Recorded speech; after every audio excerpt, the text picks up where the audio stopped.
வயது 50 கடந்த பிறகாவது அமைதியாக வாழ வேண்டும் என நினைத்தால், உன்னை வாழ்த்த மனம் இல்லாதவர்கள் இருப்பார்கள். அவர்களைப் பற்றி கவலைப்படாதே.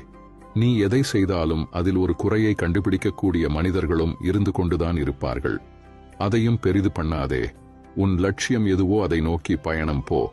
ஒன்றை மட்டும் தெரிந்து கொள். ஒவ்வொரு மனிதனும் தனித்தனி ஜென்மங்கள், தனித்தனி பிறவிகள், தனித்தனி ஆன்மாக்கள். அவர்களுக்கென்று தனித்தனி ஆசாபாசங்கள் இருக்கும், குணங்களும் இருக்கும்.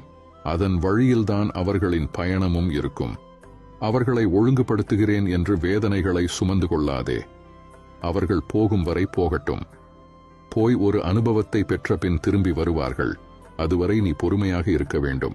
அவர்கள் போன பாதை நல்லதா கெட்டதா என்பதை இவர்களாக உணர்ந்தால்தான் அவர்களுக்கு ஒரு உண்மை தெரியும். அந்த உண்மையை நீ முன்கூட்டியே சொன்னால் உன்னை அவர்களுக்கு பிடிக்காது. இதுதான் வாழ்க்கையின்